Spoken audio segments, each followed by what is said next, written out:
Tay, pakiusap. Kayo na po munang bahala kay David. Hindi ko na po talaga kaya. Sumasakit na ang ulo ko araw-araw sa kakaisip kung paano ko siya didisiplinahin. Ano ka mo? Aba, hindi ganun kasimple yun, anak. Abay, anak mo yun ah. Responsibilidad mo siya. Mas kailangan ng bata ang magulang, lalo na sa ganung edad niya. Alam ko naman po yun, Tay. Kaso hindi ko nga po talaga kaya. Hindi na po siya nakikinig sa akin o maging sa papa niya. Kaya nga po napapalo na po siya minsan. Pero hindi pa rin po nagbabago. Hindi ko naman po matutukan dahil abala po ako sa negosyo namin mag-asawa. Baka kasi napapabayaan niyo na siya. Hindi naman po sa ganun, Tay. Hindi naman po namin siya pinapabayaan. Pero aminado po ko, madalas po kaming wala ng papa niya. Abala po kasi kami sa negosyo eh. Ako po kasi yung humahawak ng accounting ng logistics. Lahat po. Hindi ko na po siya matutukan. Pero may yaya naman po siya. Ang kaso lang... Di yun nga. Kulang na sa aruga ang apo ko. Tapos baka naman nasusobrahan na rin ninyo sa pagpaparusa. Kaya mas lalong tumitigas ang ulo. Alam nyo, sigurado ko, pagmamahal at atensyon ang kulang sa bata na yan. Kaya ganyan siya. Alam mo kasi anak, hindi naman sapat na may pera kayo, may malaking bahay, at maraming gamit o laruan ng isang bata. Yung oras nyo, yung yakap o simpleng pagkumusta man lang sa kanya, yun ang mahalaga. Malamang, yun ang hinahanap niya. Paano nga po, Tay? Ako na nga halos ang bumubuhay sa negosyo namin. Hindi ko po pwedeng pabayaan yun. Hindi naman po pwedeng maasahan ng asawa ko pagdating sa management. Ako lang talagang marunong humawak sa negosyo namin, Tay. Wala po akong pagpipilian. Ang problema nga, pinili mong mas alagaan ang negosyo mo kaysa sa anak mo. Kaya yung batang yan, lumaki na parang walang direksyon. Kasalanan mo yan. Tapos ngayon, gusto mo na ako ang pumutol sa sungay niya. Aba, Leticia, matanda na ako. Mas gusto ko sana ng tahimik na buhay. Ano pong gagawin ko? Ikulong ko po sa bahay? Alam niyo bang expel na naman sa school yung bata na yan? Wala na pong may gustong tanggapin siya dahil sa reputasyon niya bilang isang bully. Baka naman magawan niyo po ng paraan dito. Ganun na kalala? Abay, bakit naman nagkaganon? Kaya nga po, Itay. May binugbog po siyang kaklase niya. Medyo napuruhan po. Na ospital yung bata, Itay. Tapos ayon po sa mga teachers niya, abay maski ibang bata doon, takot na sa kanya. Abay, malaki na talaga ang sungay, ano? Ay, sige na po. Pumayag na po kayo. Maski ilang buwan lang naman po. Pangako po babalikan ko po ang anak ko dito kung talagang hindi po siya magbabago. Wala na kasi talaga ako matakbuhan. Hindi ko na po alam ang gagawin ko, Tay. Umaasa po ako na baka sakali kayanin niyo po siya. Isang mahinang buntong hininga ang pinakawalan ni Lolo Tasyo.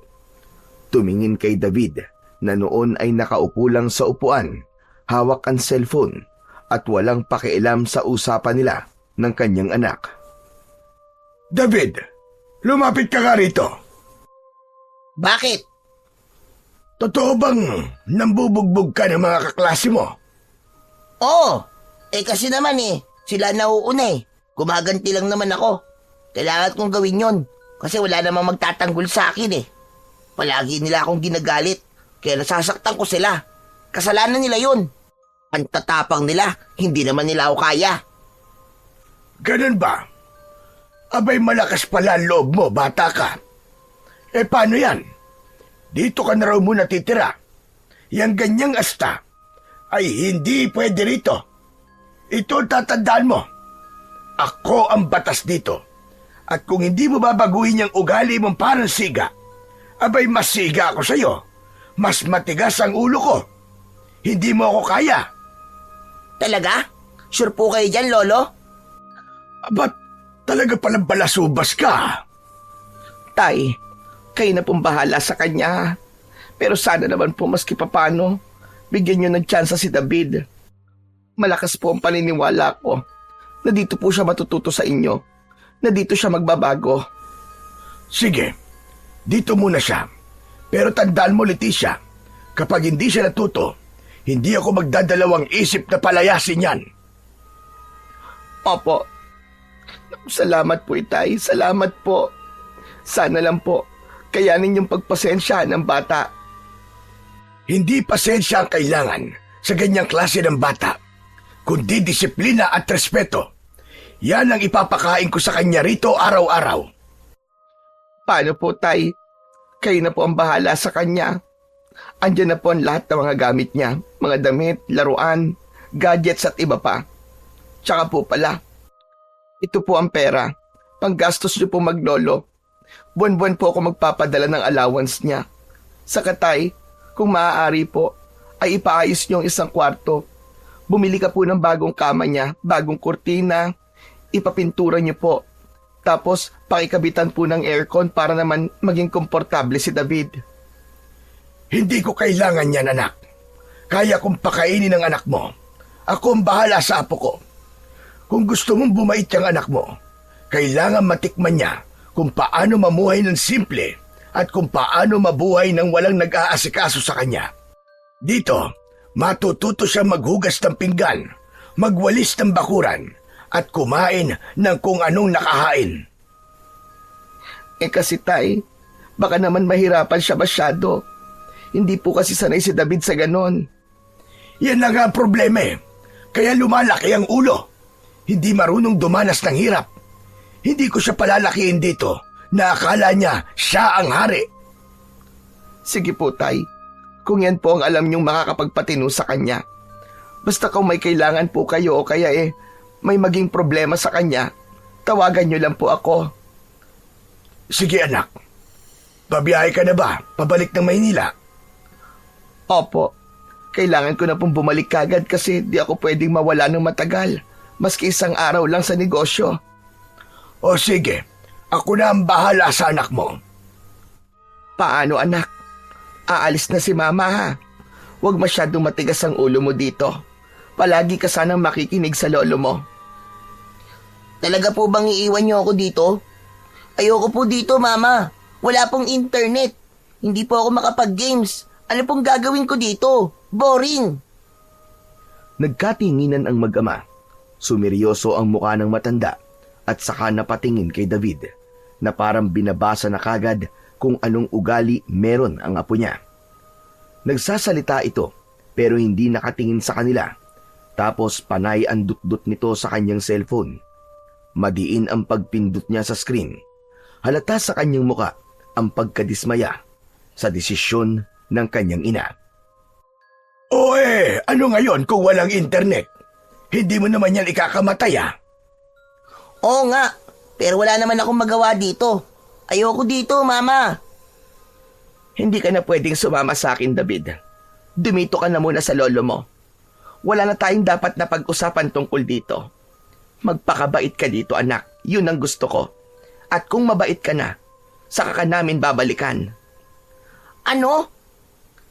Narinig mo naman siguro sinabi ng mama mo, David. Dito ka sa akin titira. At dito sa bahay ko, ikaw ang mag-a-adjust at hindi ako. Kung ayaw mo dito, problema mo na yon. Sige na, Leticia. Bumiyahe ka na at baka gabihin ka pa pabalik sa inyo. Sige po, Itay. Ay, sandali nga pala. Kunin mo yung cellphone niya. Hindi niya kailangan yan dito. Ano ba naman yan? Bakit pati cellphone ko pag didiskitahan nyo? Ayoko! Hindi ko to bibigay! Anak, ibigay mo na. Kailangan nating sumunod sa patakaran ng lolo mo. Teka! Hindi fair to! Pati cellphone ko kukunin? Anong gagawin ko dito? Tutunga nga maghapon? Wala naman akong kaibigan dito eh. Wala akong kakilala. Tapos ngayon walang internet, walang cellphone, walang laro, walang kahit na ano. Prisoner ba ako dito, ha? Ha! Prisoner pala ha? Ayos, binigyan mo ko ng ideya. Aba, kung gusto mo maging prisoner, kaya kitang gawing totoong bilanggo dito. Kung gusto mo, ikadena pa kita sa puno dyan sa likod. Natulala si David sa sinabi ng kanyang lolo at di ito nakapagsalita. Hindi siya makapaniwala na matapang ang matandang nasa harapan niya. Ilang beses pa lang niyang nakita ang kanyang lolo at huli niya itong nakasama nang mamatay ang kanyang lola Minda. 3 taon na ang nakakaraan. Hindi matapang na lolo ang nakilala niya noon, kundi mabait at malalahaning matanda.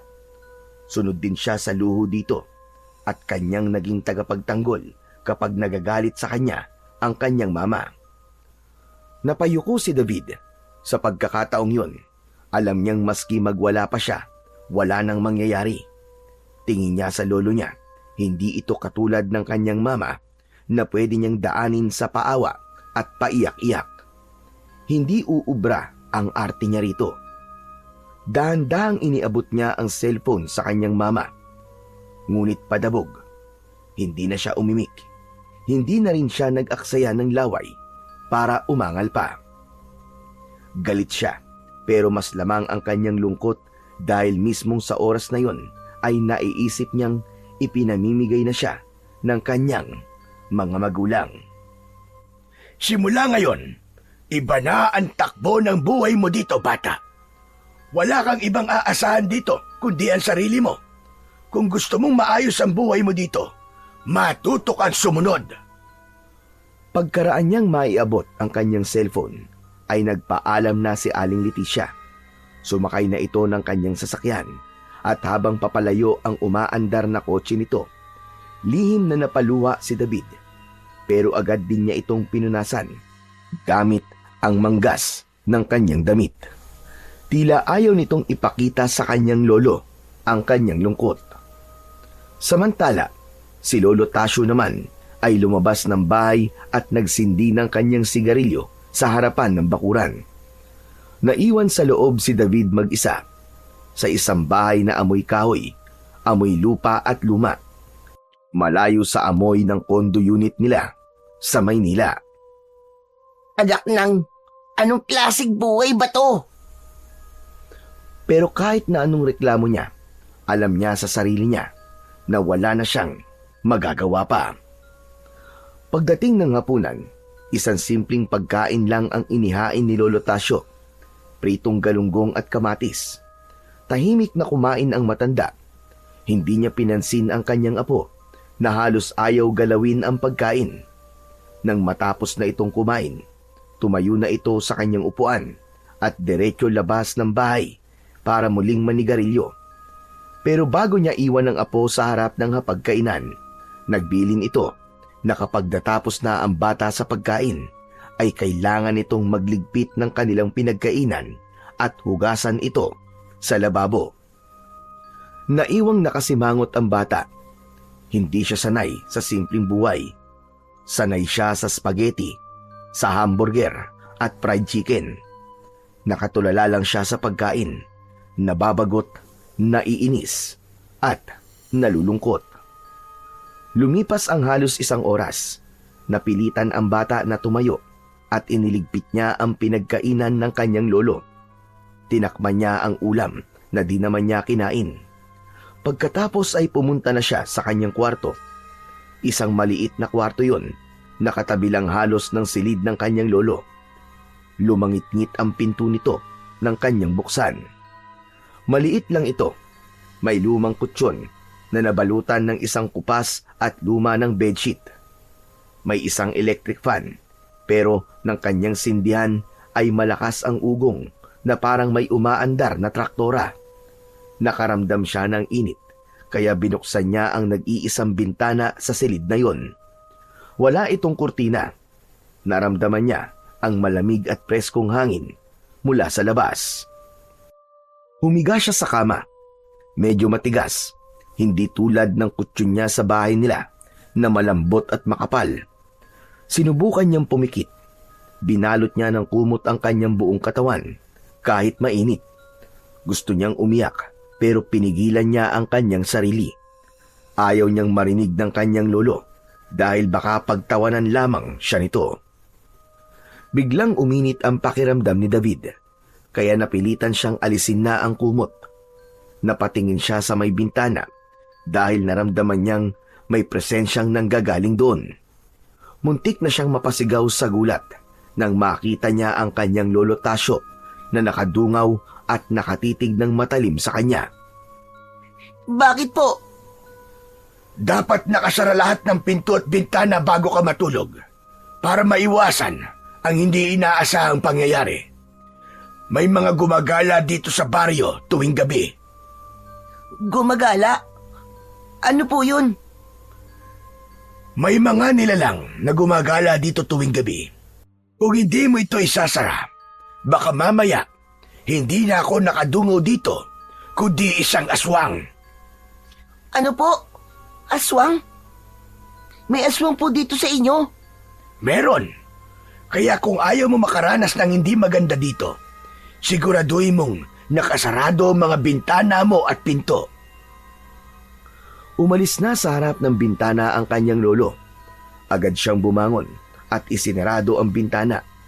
Sinigurado niyang hindi ito basta-basta mabubuksan ng kahit na sino mang nasa labas. Maya-maya ay naisip niyang baka nagbibiro lamang ang kanyang lolo o kaya naman ay tinatakot siya. Pero nang maalala niya ang seryoso nitong muka, nakuha niyang matakot. Nagawa niyang maniwala.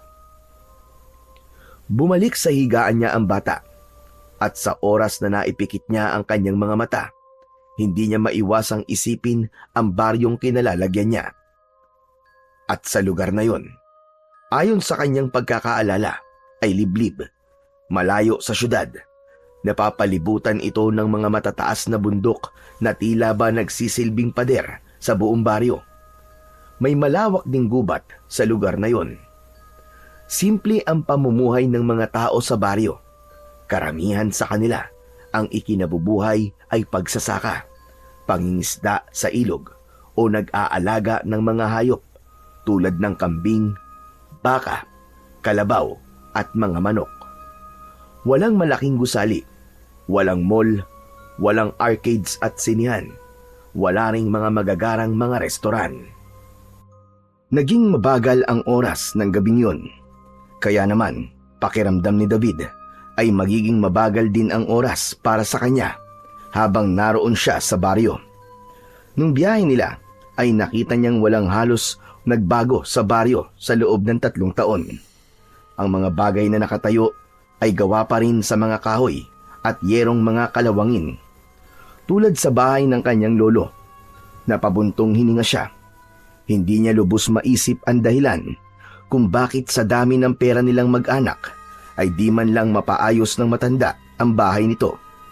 Gayong kaya naman nilang gawing mansyon o isang magandang rest house ang bahay ng kanyang lolo. Pagkalipas ng halos 1 oras na pag-iisip, biglang bumigat ang kanyang mga mata. Dahan-dahan niyang muling ibinalot ang kumot sa kanyang katawan. Kahit mainit, kahit hindi siya komportable, nakatulog si David. Kinabukasan, nagising siya sa malalakas na tilaok ng mga manok. Paglabas niya ng kanyang kwarto, wala ang kanyang lolo. Sa ibabaw ng lamesa, may iniwang sulat ang matanda. Dinampot niya ang papel at binasa.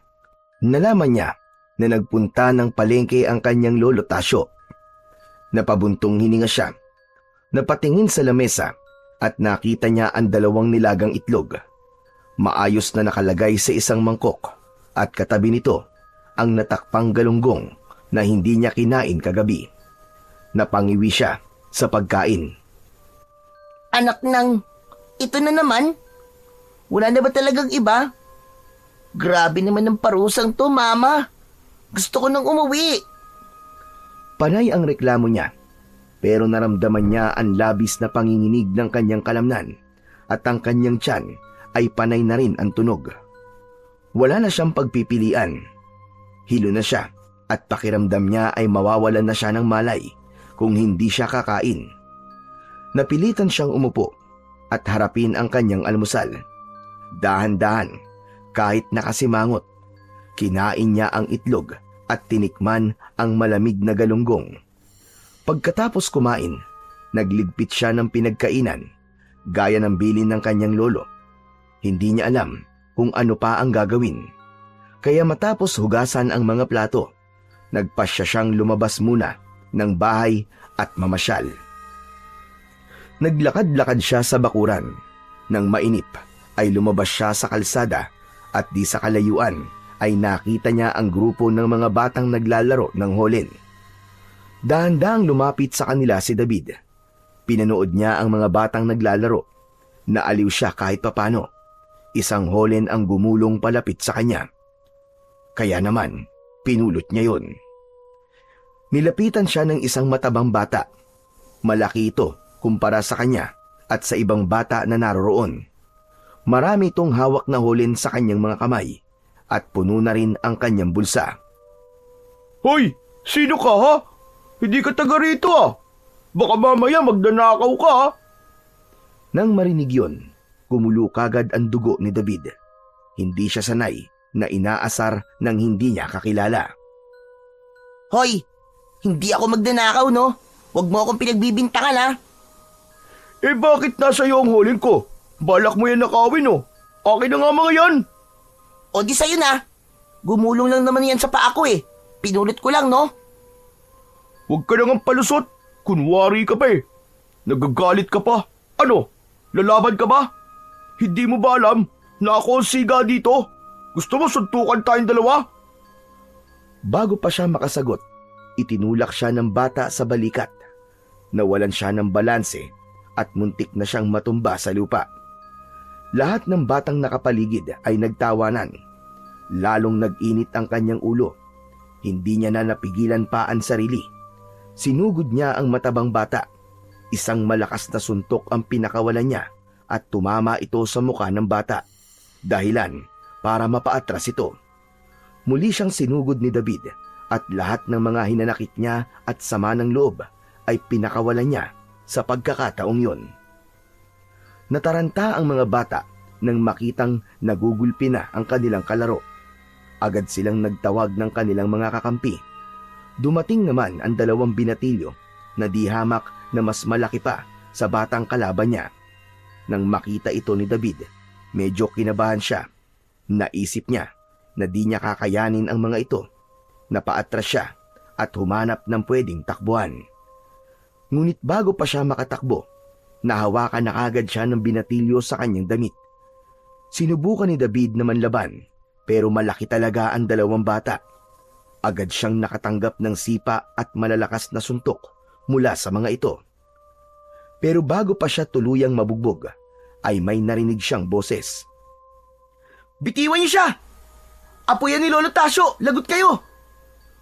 Lumingon si David, isang batang lalaki na halos kasing edad lang niya ang kanyang nakita. Pero mas matangkad ito ng konti sa kanya. May dala itong mahabang patpat sa kamay at ang muka ay seryosong seryoso. Pag di kayo tumigil, isusumbong ko talaga kayo sa lolo niya! Lagot kayo doon! Natigilan ang mga binatilyo. Binitiwan nila si David. Apo ka pala ni Tatang Tasyo eh! Bakit di mo naman kagad sinabi? Eh di sana, hindi ka nabugbog! Halatang biglang bumait ang mga bata. Tila naduwag at humingi pa ng tawad sa kanya. Kagad na umalis ang mga bata kasama ang iba pa nilang mga kagrupo. Naiwan si David at ang bagong bata na dumating.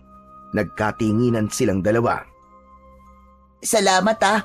Iniligtas mo ako sa kanila. Naku, wala yun. Ako nga pala si Miko. Doon lang ako nakatira sa kabilang bahay nyo.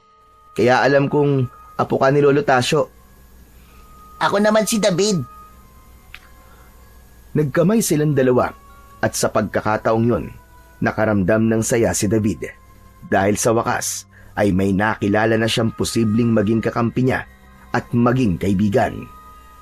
Ipinasyal siya saglit ni Miko sa baryo at ipinakilala sa ibang bata na taga roon. Pagkatapos ng halos 1 oras na paglalaro, ay umuwi na sina David at Miko. Pagkarating sa bahay, Nadatnan niya ang kanyang lolo Tasyo na nakatayo sa may pinto. Seryoso ang mukha nito na nakatitig sa kanya. Nanlilisik ang kanyang mga mata. Oh, mabuti naman at umuwi ka na. Lolo, kasama ko po si Miko. Naglaro po kami sa labas. Sige na, umuwi ka na muna, Miko. At kakausapin ko lamang itong apo ko. Opo, Lolo Tasyo. David, mamayang hapon susundin kita dito ah. Laro tayo ulit. Tumango si David. Nang wala na sa paningin niya ang batang lalaki, tinawag siya ni Lolo Tasyo sa loob ng kanyang bahay. Mabigat ang salita nito at parang galit. Hindi naman maunawaan ni David kung bakit. Anong ginawa mo sa labas, ha? Naglaro lang po kasama si Miko at yung iba pang mga bata. Bakit? May problema ba? Gusto mo bang kutusan kita ngayon? Bakit ba ganyan ka makipag-usap sa mas nakatatanda sa'yo? Hindi ka tinuruang magpo at opo sa pagsagot. Pasensya na po. Hindi kasi ako sanay eh. Ano bang kasalanan ko po? Bakit galit ka po? Ano itong nabalitaan ko na nagnakaw ka raw ng holen tapos nambugbog ka pa ng bata rito? Talaga bang pati ang pagiging basagolero mo sa Maynila ay dadalhin mo dito? Natigilan si David sa kanyang narinig. Nanlaki ang kanyang mga mata at di makapaniwala na naniwala kagad ang kanyang lolo sa kwento ng iba na di man lang nanghingi ng paliwanag sa kanya. Napahawak siya sa kanyang tagiliran na medyo napuruhan ng sipain ng kanyang nakalaban. Naramdaman niya ang bahagyang pagkirot nun. Lolo, hindi ko naman po ninakaw yung holin eh. Napulot ko lang po yun. Gumulong po sa may pako kaya kinuha ko po. Isusoli ko naman po dun sa may-ari. Kaso inaway naman po ko. Inaway ka? Tapos, nakipagbasag ulo ka na? Maanong isinoli mo na lang sana para hindi ka na nakipagsuntukan pa? Hindi ka ba marunong magpakumbaba? Bakit sa akin kayo nagagalit? Sila naman po nauna. Tinulak nila ako at sinabihan pa na magdanakaw kahit di naman totoo. Aba, sumasagot ka talaga, ha? Sa Maynila siguro, nasanay kang ganyan na palaban ka. Pwes dito, hindi uubra ang ganyan. Ako nagsasabi sa'yo. Umalis si Lolo Tasyo sa kanyang harapan at pumunta ito sa kusina. Maya-maya ay nakita niya itong muling palapit sa kanya. May hawak na palanggana na may lamang munggo. Nakita niyang ibinuhos niya ito sa sahig. Sige, lumuhod ka riyan sa munggo. Ngayon na, para matuto kang huminahon at rumespeto ng kapwa mo tao. Hindi makapaniwala ang bata. Tinignan niya ang mga butil ng munggo sa sahig. Tapos ang kanyang lolo Tasyo. Tatanggi pa sana siya at makikipagtalo. Pero nang makita niya ang seryoso at galit na mukha ng matanda, ay wala na siyang nagawa kundi ang lumuhod. Kumirot kagad ang kanyang tuhod sa sakit ng mga maliliit na butil na kanyang naluhuran. Hindi naman kasi ako magdanakaw eh. Hindi naman ako masama. Hindi nga ba? Bakit nandito ka? Hindi nakasagot ang bata. Pinili na lamang nitong yumuko at tiisin ang sakit ng kanyang mga tuhod. Mag-iingat ka sa mga kilos mo dito, ha? Huwag mong hayaang maging pangit ang pangalan mo, lalo na't apo kita. Ang mga tao dito, malaki ang respeto at takot sa akin. Kaya sana, hindi ikaw ang sumira na maganda kong reputasyon dito sa baryo na to. Nagkakaintindihan ba tayo? Sa kauna-unahang pagkakataon, umiyak si David. Wala itong nagawa, kundi ang tumango na lang at tanggapin ang masasakit na salita ng kanyang lolo. Tahimik siyang lumuha habang nakaluhod pa rin sa munggo. Maya-maya ay bumukas ang luma nilang pinto at nakita niya si Miko na nakatayo doon na may hawak ng isang mangkok. Nakangisi pa ito pero agad na nagbago nang makita ang kalagayan ng kanyang bagong kaibigan. Hala, Lolo Tasyo, bakit po nakaluhod si David sa munggo? Ano pong kasalanan niya? Abat, Hindi mo ba alam kung ano nangyari? Akala ko ba'y magkasama kayo? Di mo ba nakita na nagnakaw siya ng Holin at nakipagbugbugan? Naku, Lolo Tasyo, hindi po totoo yun. Nandun po ako kanina kaya alam ko po kung ano talaga nangyari. Hindi naman po niya ninakaw yung Holin eh. Gumulong lang po sa paa niya yon, tapos pinulot niya po. Sinabihan po kagad siya nung siga na si Tabang JM. Sinabihan kagad siya ng magnanakaw. Tapos yun, inaway po nila. Nanghingi pa nga po ng tulong sa ibang bata na kapwa niya siga eh. 3 po sila. Binugbog po nila si David. Natigilan si Lolo Tasyo sa kanyang narinig. Napatingin siya sa munggo, tapos kay David na tahimik na umiiyak. Kita sa mukha ng matanda ang pagdadalawang isip, pero hindi niya kagad binawi ang parusa. Siya nga po pala. Ito po oh, may dala po akong ulam. Pinabibigay po ni nanay sa bago kong kaibigan. Ganun ba? O sige, Miko. Sabihin mo sa nanay mo, maraming salamat. Wala pong anuman, Lolo. Siya nga po pala. Huwag na po sana ninyong pagalitan si David kasi mabait naman po siya eh. Kasundo na nga po siya agad ng mga kaibigan kong bata eh. Naglaro po kami at naglibot po kami dito sa baryo ng halos 1 oras. Kaya Lolo, kung maaari lang po sana eh, patawarin niyo na po siya. Wala po siyang kasalanan. Sige na, Miko. Salamat dito. Hayaan mo at pag-iisipan ko mga sinabi mo. Sige po. Pagkaalis ni Miko, ay lumapit si Lolo Tasyo kay David. Sige na. Tumayo ka na, iho. Dahan-dahan niyang inalalayan si David na tumayo. Kinapa niya ang mga butil ng munggo na dumikit sa balat ng bata at marahang tinanggal yon kahit pa umuungol si David sa sakit. Aray! Aray ko, Lolo! Masakit! Aray! Nakita niya ang mapupulang marka sa tuhod ng bata. Naramdaman niya ang kurot ng awa para dito, pero pinili niyang hindi ito ipakita. Nanatili siyang matigas at malamig. Sa isip niya, kailangan pa ring matuto ang bata sa kahalagahan ng disiplina. Nang matapos, pinaupo niya si David. Tahimik ang isa't isa hanggang sa unang nagsalita si Lolo Tasyo. Anong nangyari sa iyo, Apo? Bakit ba ganyan ang ugali mo? Masyado kang palaban at agresibo. Parang palaging takaw gulo. Kasi po dati, lagi nila akong tinutokso sa school. Lagi po nila akong inaasar. Inaaway. Binabato po ng kung ano-ano. Dati, hindi naman po ako lumalaban eh.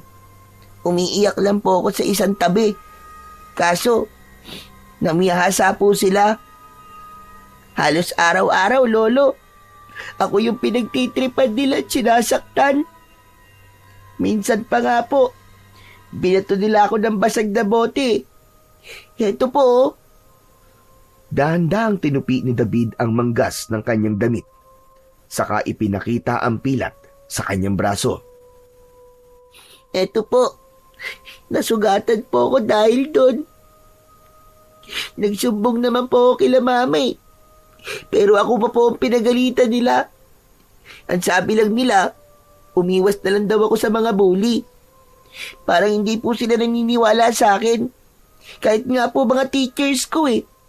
Mas pinaniniwalaan ng mga bully. Lagi na lang ako yung pinapagalitan nila. Laging ako yung nasisisi. Wala pong kumakampi sa akin, Lolo. Kahit si Mama at Papa, hindi sila nakikinig sa akin. Nakakapagod na po eh.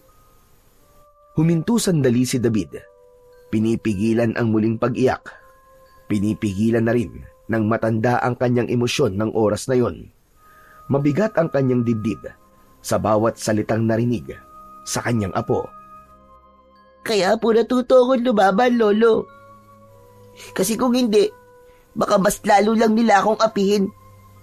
Pero kahit lumaban ako, mas lalo akong inayawan ng mga tao sa eskwelahan.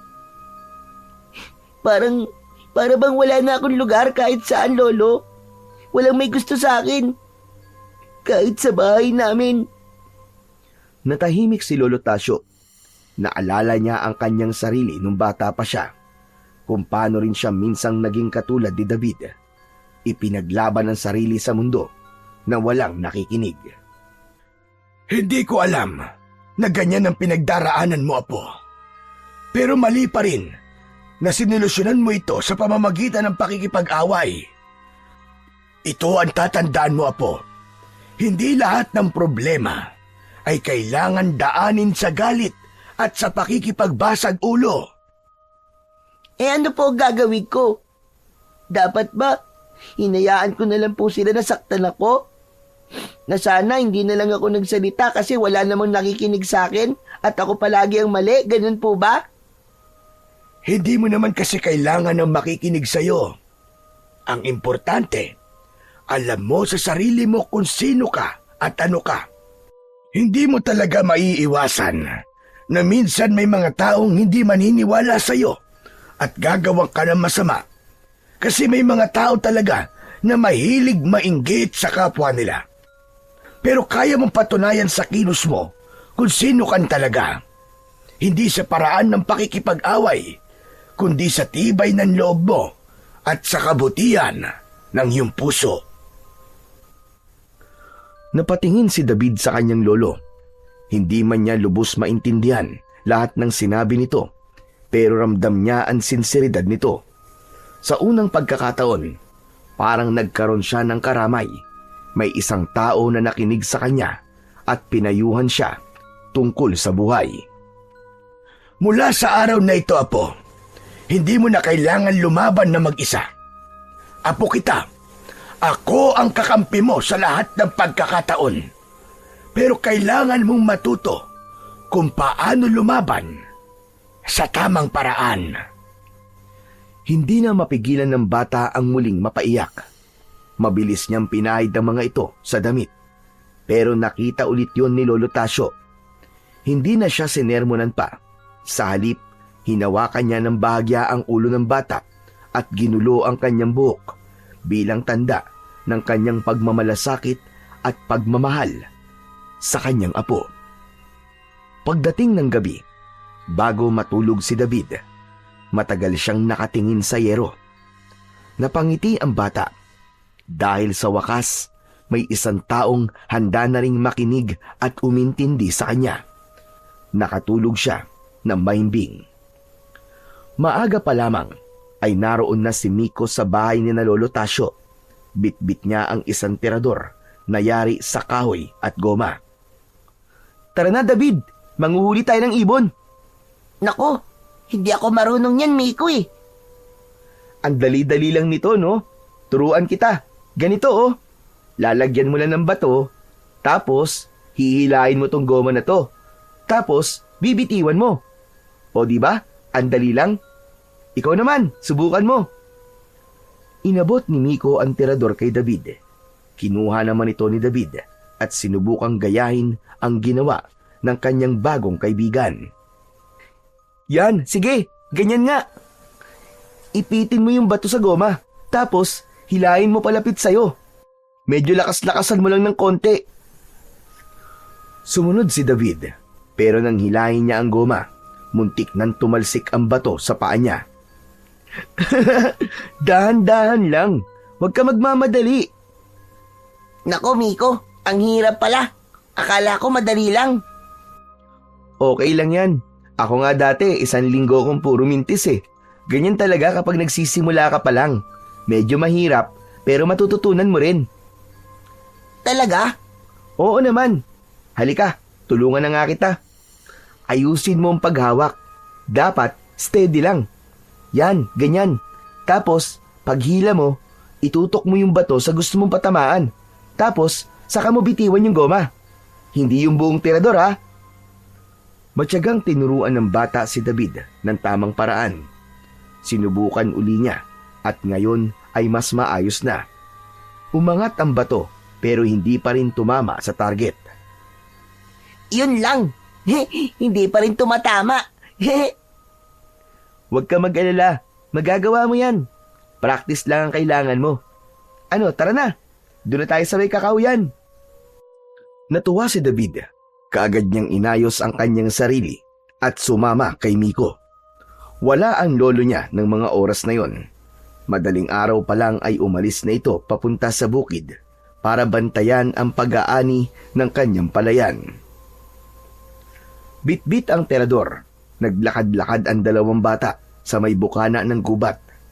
Namangha si David nang makita ang maraming ibon sa lugar na yon. Pero palagi silang mintis at nabubugaw lang nila ang mga ibon at wala namang natatamaan. Sa halip na mainis, ay mas lalo pa silang natuwa. Ang hirap naman pala manghuli ng ibon, Miko. Akala ko madali lang. Ayos lang yan. Tiyaga lang, makakatama din tayo. Tara, doon naman tayo sa bandaron. Nagpalakad-lakad sila. Sinundan ang mga lumilipad na ibon. Muli pa nilang sinubukang magtirador at isang ibon ang kanilang natamaan. Labis ang naging tuwa ng dalawang bata sa kanilang naging tagumpay. Nagpatuloy sila sa paglalakad hanggang sa hindi na nila namalayan na papasok na sila sa gubat at palayo na ng palayo sa baryo. Huli na ng mamalayan ni Miko na hindi na pamilyar sa kanya ang mga tanawin sa lugar. Hindi na niya kabisado ang mga dinadaanan nila. Nagsimula na silang kabahan. Nasa na tayo, Miko? Ha? Hindi ko nga rin alam eh. Mabuti pa, bumalik na lang tayo. Nagpalitan sila ng tingin. Naglakad pa sila. Umaasang matatagpuan nila ang daan pa uwi. Ngunit sa paglalakad nila, hindi nila namalayan na mas lalo na silang napapalayo at patungo na sila sa pusod ng gubat. Napunta sila sa isang kakaibang lugar kung saan nakita nila ang isang maliit na komunidad. Sobrang tahimik ang lugar. May mga bahay nga silang nakita pero wala namang tao. Sarado ang mga pintuan at bintana. Halos wala ring hayop na naroon. Malamig ang simoy ng hangin sa lugar na yon. Pero may kakaibang hatid na amoy. Parang masangsang. Hala! Nasang lugar tayo? Shh! Huwag kang maingay. Baka mamaya, may mga nakatira dito. Pero masasamang tao naman pala. Hala? Oo nga. May naikwento pala sa akin ng si Lolo Tasyo tungkol sa isang baryo ng aswang dito sa gubat. Mukhang ito na yung lugar na yon. David, umalis na tayo dito. Hindi tayo ligtas sa lugar na to. Ibig mo sabihin, lugar to ng mga aswang? Hindi ako sigurado. Pero, basta, alis na tayo dito. Tara na, bilisan na natin. Nag-ingat ang dalawa sa kanilang mga hakbang. Ayaw nilang gumawa ng ingay. Kung sino man ang nakatira sa lugar na yon, ayaw na nilang makaabala. Ngunit bago pa sila umalis, nagmasid muna sila sa paligid. May nakita silang isang malaking ibon na nakatali sa puno. Isang malaking agila. Sugatan ito. Ang mga pakpak nito ay may dugo at ang katawan ay payat na tila ilang araw nang hindi nakakakain. Nakatingin ang dalawang bata sa agila. Kawawa naman siya. Tignan mo, Miko. Oo nga eh. Anong gagawin natin? Pakawalan natin. Sigurado ka? Baka mamaya may makakita sa atin tapos... Huwag na lang tayo maingay. O sige. Hindi na sila nagdalawang isip. Lumapit sila ng dahan-dahan sa agila. Tinitigan sila nito, ngunit wala ng lakas para lumaban o humuni ang kawawang ibon. Mabilis nilang kinalagan ang tali sa paa ng agila. Nagawa nilang palayain ang ibon. Subalit nang bitiwan nila ito, hindi ito lumipad. Naglakad lang ang agila. Nanginginig ito at mahina. Hindi nila malaman kung ano ang gagawin. Buhatin na lang natin, David. Sinubukan nilang buhatin pero masyado itong mabigat. Pinagkaisa nila ang kanilang lakas. Binuhat nila ang agila. Wala namang pagtanggi ang malaking ibon. Parang sumusunod pa nga ito sa kanila. Parang alam nito na tinutulungan siya ng dalawang bata. Sa paglalakad nila, tila tinuturo ng agila ang daan. Kapag lumili sila, Humuhuni ito at itinuturo ng kanyang kuko ang tamang direksyon. Minsan ay ginagamit nito ang paa para ituro ang daan. Hindi nila alam kung ilang oras na silang naglalakad. Mainit na at pagod na rin sila. Kumakalam na rin ang kanilang mga tiyan, pero hindi sila tumigil sa paglalakad. Sa wakas, ilang sandali pa ay unti-unti nang naging pamilyar ang paligid. Ayos! Kabisado ko na ang daan dito, David. Malapit na tayo makalabas ng baryo. Hay, sa wakas, makakauwi na tayo. Akala ko talaga aabuti na tayo ng gabi dyan sa gubat eh. Kinakabahan ako na sobra. Buti na lang at pinakawalan natin tong agila, no? Malaking tulungan na gawa niya. Naituro niya sa atin ang daan. Ang astig niya, no? Para siyang may sariling pag-iisip. May sarili naman talagang pag-iisip ang isang agila eh. Matalinong hayop pa mga yan, Miko. Ganun ba? Hindi ko alam eh. Akala ko, basta hayop, hindi marunong mag-isip ng ganun. Hindi sigurado akong alam ng agila na to na naligaw tayo. Kaya itinuro niya sa atin ang daan palabas. Ayos ano nang gagawin natin dito sa agila? Marami siyang sugat at nangihina siya. Baka kaya siyang pagalingin ni Lolo.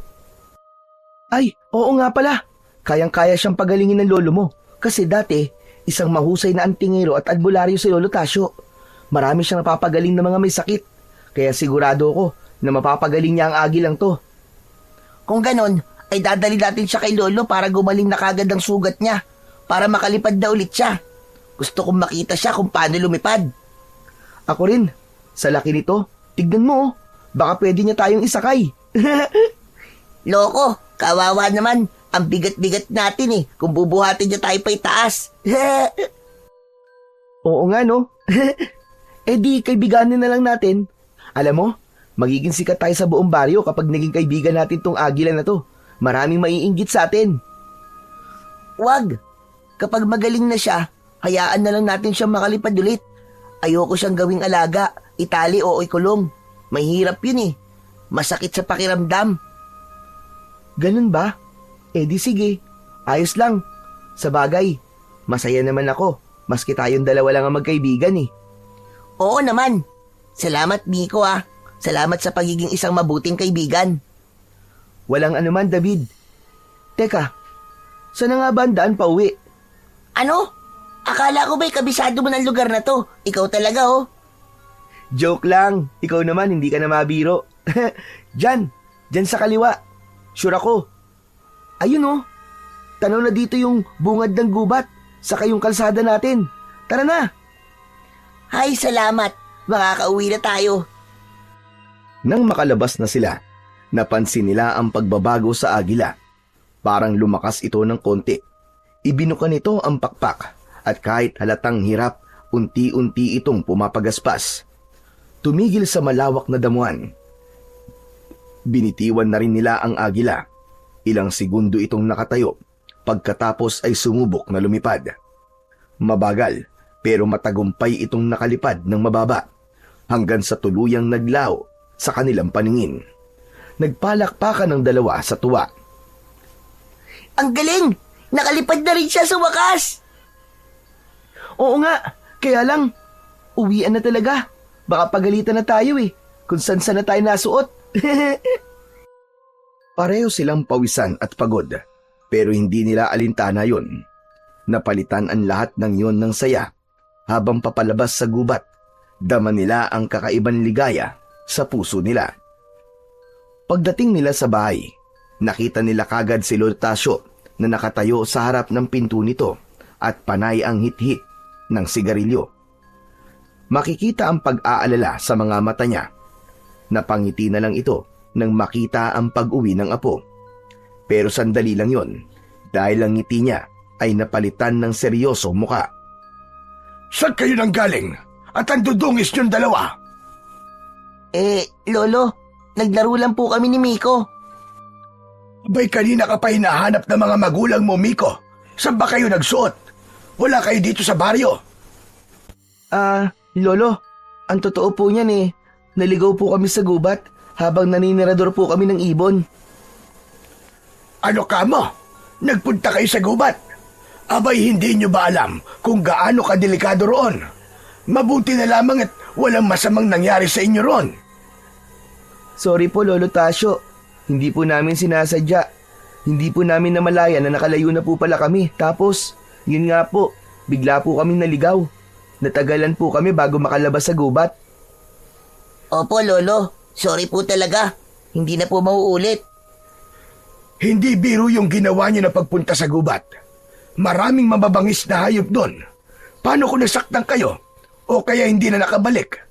Ano na lang ang sasabihin ng mga magulang nyo, ha? Lalo ka na, David. Ano na lang ang sasabihin ng mama mo kung may masamang nangyari sa'yo? Sorry na po talaga, Lolo. Hindi na po mauulit. Siguraduhin mo lang. Ako, hindi ko kayo hinihigpitan sa paglalaro. Pero sana naman, tandaan nyo lahat ng mga biling ko. Huwag kayong lalayo sa baryo dahil delikado. Maraming masasamang elemento nandito. Naghihintay lamang ng tamang pagkakataon para makagawa ng di maganda. Saka sa gubat, huwag na kayong babalik doon. Alam nyo bang, merong isang baryo ng aswang sa pusod ng gubat? Alam po namin, Lolo. Nakita nga po namin yun eh. At may iniligtas pa po kaming isang malaking agila na bihag nila. Ano kanyo? Anong nakita nyo? May mga bahay po, pero wala pong tao, Lolo. Anong wala? May mga tao sa baryo na yon. Mabuti na lamang at walang nakakita sa inyo doon. Kundi, baka hindi na kayo nakauwi. Ay, Diyos mio! Ang kukulit nyo! Huwag nyo na tong uulitin, ha! Teka, sinabi nyong meron kayo nailigtas na agila. Nasaan na yung agila? Wala na po, Lolo eh. Matapos niya po kaming ihatid dyan sa bukanan ng gubat, lumipad din po siya palayo. Ganun ba?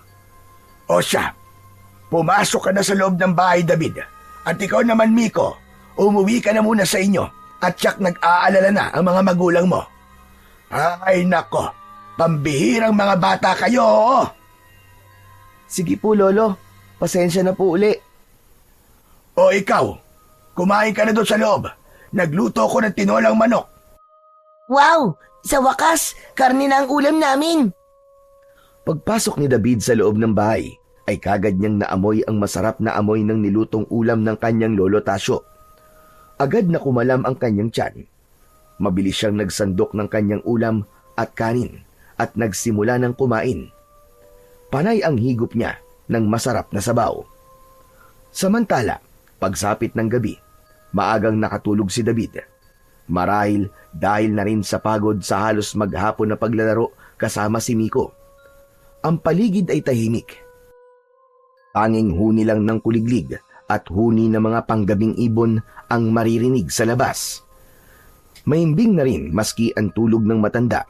Ilang sandali pa, bigla na lang napabalikwas ng bango ng bata nang makarinig ng isang malakas na ingay mula sa labas. Hindi yun pangkaraniwang naririnig sa gabi. Pinakinggan itong mabuti na David. Maya-maya pa ay parang naramdaman niyang para siyang tinatawag nito. Dahan-dahan siyang bumangon at binuksan ang bintana. Tumambad sa kanya ang isang pamilyar na anyo ng isang nilalang. Nakadapo sa isang sanga ng puno sa tapat ng kanilang bahay. Hala! Siya yun! Bakit siya nandito? Kahit nagtataka, ay nakaramdam ng tuwa si David nang makitang muli ang iniligtas nila na agila. Lumapit ito mismo sa bintana, parang gustong pumasok. Sa sobrang tuwa at pagkasabik, lumabas si David ng kwarto at binuksan ang pintuan sa sala. At doon niya pinapasok ang agila. Hindi nagtagal, nagising si Lolo Tasyo sa narinig na pagbukas ng pinto at sa malakas na kalabog at pagaspas ng pakpak. David, ikaw ba yan? Ano bang ingay yan, ha? Paglabas niya ng silid, natigilan ang matanda dahil isang malaking agila ang nasa loob ng bahay nila. Ano to, David? Saan galing yan? Bakit may malaking agila dito sa loob ng bahay ko? Lolo, siya po yung agila na tinulungan po namin ni Miko sa gubat. Sigurado ka? Nako, Ang mabuti pa ilayuan mo na yan. Tignan mo muna kung talaga bang agila yan o nagbabalat kayo lamang. Lumapit si Lolo Tasyo sa agila at maingat niya itong tinignan. May naramdaman siyang kakaiba. Tila ba may kakaibang enerhiya ang nilalang. Pero nang makita niya ang mga sugat ng agila sa pakpak at sa katawan nito, napanatag ang matanda. Sige, kunin mo yung baul sa ilalim ng higaan ko. Kailangan nating magamot ang mga sugat niya. Kaagad naman na sumunod si David sa inutos ng kanyang lolo. Kinuha niya ang lumang baul kung saan naroon ang mga halamang gamot at pampahid ng kanyang lolo. Iniabot niya ito sa kanyang lolo. Maingat nilang nilinisan at nilapatan ng lunas ang mga sugat ng agila. Hindi ito nanlaban. Parang sanay na sa haplos at presensya ng tao. Kinabukasan, nagulat si Miko nang makita niya ang agila na nakadapo sa puno sa bakuran nila. Uy! Yung iniligtas nating agila oh! Paano nakarating yan dito, David? Di ba, pinakawalan na natin yan?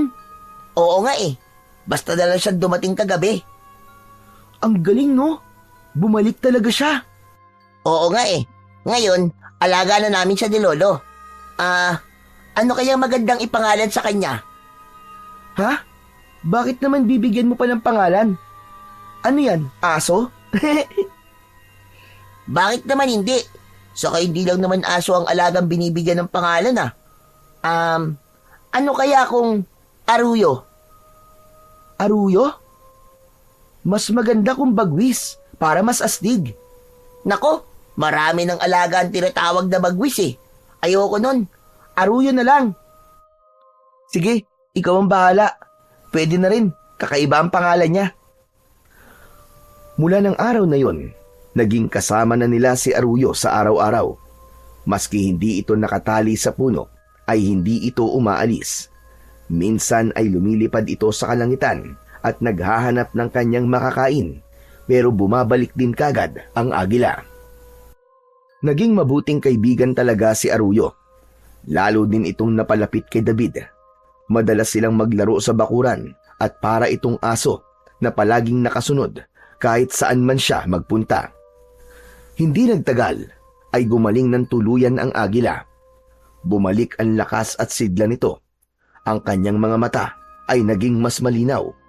Naging mas makintab ang balahibo at lumapad pa ang matitibay nitong mga pakpak. Isang gabi, habang natutulog si Lolo Tasyo, hindi mapakali ang bata. Parang may humihila sa kanya palabas ng bahay. Tumayo siya at dahan-dahang binuksan ang pinto.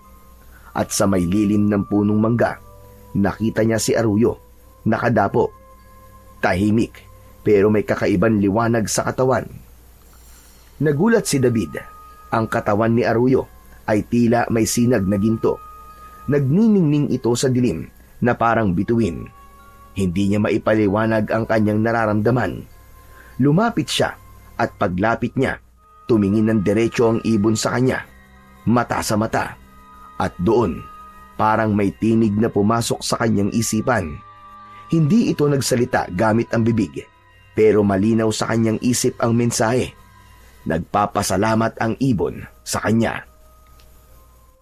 Pagkatapos nun, bumaba ang agila sa paanan ni David. Iniunat nito ang mga pakpak at yumuko ang katawan. Tila nag-iimbita na sumakay ang bata sa kanyang likod. Nako, ayoko Aruyo. Baka mamaya mahulog ako eh. Baka hindi mo ako kayanin. Ngunit sa isang iglap, napansin niya na parang lumapad lalo ang likod ng agila. Mas lumiwanag pa ito ng bagya at mas ligtas tignan. Unti-unti ay mas nilapitan pa ni David ang ibon at sa dahan-dahang pag-akyat niya, naramdaman niyang ligtas siya. Kumapit siya na maigpit sa isang iglap. Lumipad ang agila. Kaagad na tumama ang malamig at preskong hangin sa mukha ni David. Ang buhok niya ay tumataas sa bilis ng ihip ng hangin. Ngunit imbis na takot ang maramdaman, ay kakaibang tuwa ang naramdaman niya. Tuwa na parang lumaya siya mula sa lahat ng lungkot at problema. Sa itaas, nakita niya ang buong baryo. Maliit ang mga bahay. Kita rin niya ang ilog na kumikinang sa ilalim ng sinag ng buwan. May mga ulap na halos maabot niya. Ramdam niya ang katahimikan sa itaas. Walang ingay, walang gulo. Puro kapayapaan lang. Napangiti ng mga oras na yon si David. Woohoo! Ang ganda dito sa itaas! Grabe! Ang sarap lumipad! Hindi niya alam kung gaano sila katagal sa ere, pero labis ang naging saya ng bata sa ipinaranas na yun sa kanya ng agila. Para ako nananaginip! Astig! Woohoo! Pagbalik nila sa lupa, marahang lumapag si Arroyo sa tabi ng bahay. Tumalon pababa si David at hindi pa rin makapaniwala sa naranasan. Tinapik niya ang agila. Salamat, Arroyo, ah. Isa kang tunay na kaibigan. At higit pa. Tumingin sa kanya si Arroyo, parang ngumingiti rin.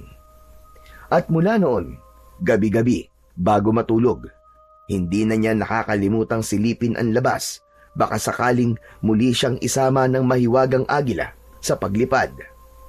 Hanggang sa isang gabi, habang natutulog ang bata, bigla siyang nagising sa kakaibang tunog sa labas. Malakas na hangin, parang may malaking pakpak na lumilipad. Napabalikwas siya ng bangon. Ha? Si Arroyo? Wala na siyang inaksayang oras. Hindi na niya ito sinilip pa sa bintana. Agad siyang lumabas ng bahay. Inisip niya na baka muli silang lilipad ng alagang agila. Pero paglabas niya, hindi niya ito nakita. Wala si Arroyo sa nakasanayang pwesto nito sa puno ng mangga. Hala, wala naman pala siya eh. Nasaan na kaya yung ibon na yun? Nalungkot si David. Papasok na sana siya sa bahay nang mapansin niya ang ilang nilalang na lumilipad sa itaas. Akala niya ng una ay mga ibon o marahil ay isa na namang sorpresa ni Arroyo. Ngunit habang nakatitig siya sa itaas, may narinig siyang kaluskos mula sa kabilang bahagi ng bakuran. Isang mahina, ngunit pamilyar na tunog. Paglingon niya, nakita niya ang agila, tila nagtatago sa likod ng mga halaman at puno. Nilapitan niya ito, sa di inaasahang kilos, ay itinulak siya nito gamit ang kuko at tuka. Agad na naunawaan ito ni David. Agad siyang nagtago. Yumuko siya katabi ni Arroyo at mula doon ay malaya niyang napagmasdan kung anong klaseng nilalang ang lumilipad sa itaas. Ilang sandali pa, bumaba ang tatlo. Dumapo ang isa sa bubong ng kanilang bahay, habang ang dalawa naman ay dun dumapo sa poste ng puno ng nyog. Hindi sila mga ibon. Mas malaki ang kanilang mga pakpak. Maitim, parang sa paniki. Balot ng balahibo ang kanilang mga braso at binti. Ang mukha nila ay parang tao, ngunit mahaba ang kanilang ilong. Matulis din ang kanilang baba at pula ang kanilang mga mata. Ang balat nila ay tila magaspang, parang sunog, at ang kanilang mga kuko ay mahahaba't matutulis na parang kutsilyo. Ang isa sa kanila ay ngumisi. Kitang-kita ni David ang matutulis nitong mga pangil na halos lumabas sa labi. Mabango ang paligid. Parang amoy dugo ng tao. Napakapit si David sa balahibo ni Arroyo. Kinakabahan siya. Halos di na makahinga ng maayos. Sa isip niya marahil ay yun na ang sinasabi ng kanyang lolo na mga aswang. Ito ang unang beses na nakakita siya ng aswang ng harap-harapan. Lagot na. Totoo pala bang aswang? Natatakot ako, Arroyo. Anong gagawin natin? Tahimik lang ang agila, tila nakaabang. Ang mga mata nito ay nakatutok lamang sa mga nilalang na para bang handang lumaban kung kinakailangan. May nararamdaman akong presensya. May tao. Lalong napakapit si David sa agila. Ang mga nilalang ay palapit sa pinagtataguan nila. Halos 3 metro na lamang ang layo ng mga ito sa kanila. Nang biglang may humuni mula sa malayo, tulad ng huni ng uwak, nagkatinginan ang 3 aswang. Tara na! Bumalik na tayo sa pugad. Hindi ito ang tamang gabi, mga kasama. Isa-isa silang lumipad. Sa isang iglap, nawala na sila sa itaas. Naiwan ang kakaibang katahimikan sa gabing yun. Nakahinga naman ng maluwag si David. Pawis na pawis. Napatingin siya sa agila. Salamat, Aruyo. Sigurado kung wala ka, baka napahamak na ako. Humuni ang agila at maya-maya ay itinuturo nito ang isang paa gamit ang kanyang tuka. Napansin naman ng bata ang isang maliit na bagay na nakasabit sa matalas na kuko nito. Isang maliit at bilog na bato. Hindi niya alam kung ano yon, pero agad itong nakatawag ng pansin sa kanya. Dahan-dahang yumuko si Aruyo at inilapit ang kuko sa kanya. Para sa bato, Aruyo? Bahagyang tila tumango ang agila. Maingat na kinuha ni David ang mutya. Mainit ito nang dumampi sa kanyang kamay, pero hindi naman siya napaso. At nang mahawakan niya ito ng buo, may kung anong dumaloy na kuryente sa kanyang katawan. Hindi naman siya nasaktan dahil banayad lang ang paggapang nun mula sa kanyang palad. Pakiramdam ng bata, may lakas na pumasok sa kanya sa pagkakataong yon. Hindi ko alam kung ano to, Aruyo. Pero promise, iingatan ko to. Hindi alam ni David kung ano ang bagay na yon, pero batid niyang hindi yun isang karaniwang bato lamang. Tahimik na tumingin ang bata sa kanyang alaga. Inabot niya ang ulo nito at bagyang hinimas. Ngunit maya-maya lang, narinig niya ang boses ng kanyang lolo Tasyo. David! David, nasan ka ba? Anak ng pating naman tong batang to. Gabing-gabi na ba? Bahagya munang nagtago ang bata nang makita niya ang kanyang lolo na nasa harap ng kanilang pinto at napapakamot sa ulo. Bigla siyang nag-alala na baka magalit ito sa kanya dahil hindi dapat na makita siyang gising pa sa ganung oras. Aruyo, papasok na ako sa loob, ha? Salamat talaga dito sa binigay mo, ha? Maraan siyang lumabas mula sa kanyang pinagtataguan. Nakita siya ng matanda. Abay, siyang kabagaling na bata ka. Anong ginagawa mo sa labas ng ganitong oras? Alam mo bang 10 oras na ng gabi? Pambihira ka. May mga bababangis na hayop dito at kung ano-anong nilalang pa. Pasensya na po, Lolo. Ano bang iniisip mong gawin, ha? Bakit ka nandito? At saka bakit ka nagtatago doon? Lo, may papakita po ako sa inyo.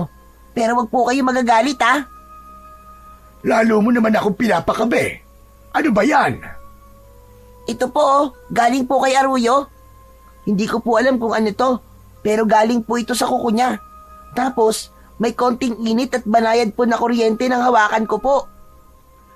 Itinaas ni David ang kanyang kamay at ipinakita ang mutya na hawak niya. Sa ilalim ng gasera kumislap ito. Biglang nanlaki ang mga mata ni Lolo Tasyo. Anak ng tinapa! Galing to kay Aruyo! Opo, ano po ba yan? Ito ang mutya ng kalanginlan. Ano po? Ano po, Lolo? Ngayon lang po ako nakarinig ng ganyang salita. Ang kalanginlan ay hango sa salitang lihim at langit. Isang mutya na mula sa itaas. Isa itong bihirang regalo ng isang nilalang ng langit para sa isang taong may malinis na puso. Hindi ko po talaga maintindihan, Lolo. Ay nako, bata ka pan talaga. Ganito, David, ang bagay na ito ay bigay sa iyo ng hindi pang karaniwang nilalang. Si Aruyo, hindi lang siya isang agila lang.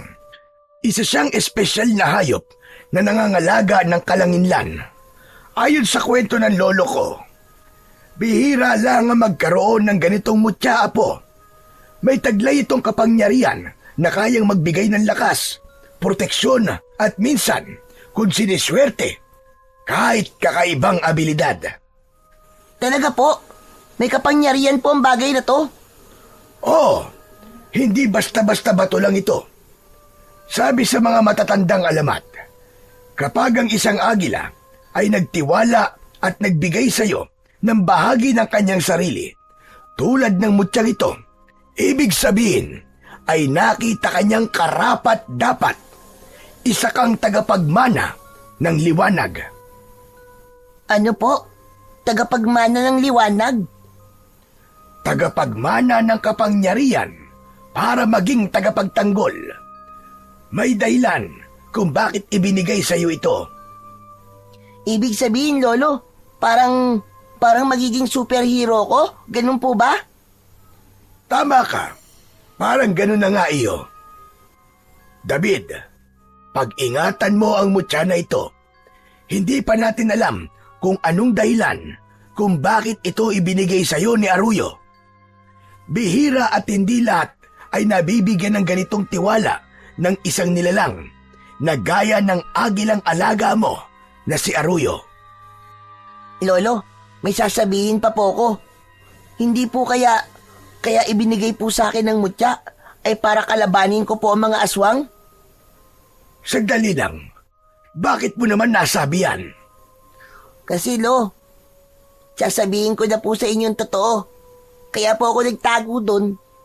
May aswang po ako nakita kanina eh. 3 po sila lumilipad. Hindi po tao, Hindi rin po ibon.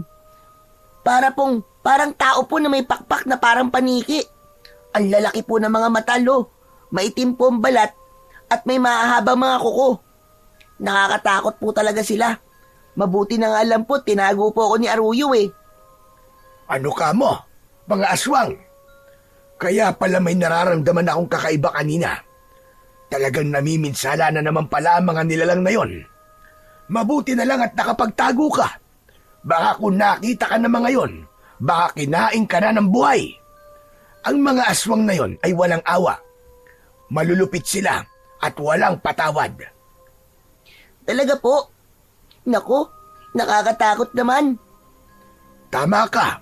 Nakakatakot talaga sila. Kaya nga palagi ko sinasabi sa'yo na wag kang magbubukas ng pinto o kaya ng bintana. Tapos lumabas ka pa. Abay, napakatigas ng ulo mo. Pasensya na po, Lolo. Hindi ko naman po sinasadya eh. Hindi ko na po uulitin. Abay, dapat lang. Kung hindi, lagot ka talaga sa akin. Alam mo, Apo, gusto lang kitang protektahan. Mahirap na. Hindi natin alam kung kailan darating ang panganib.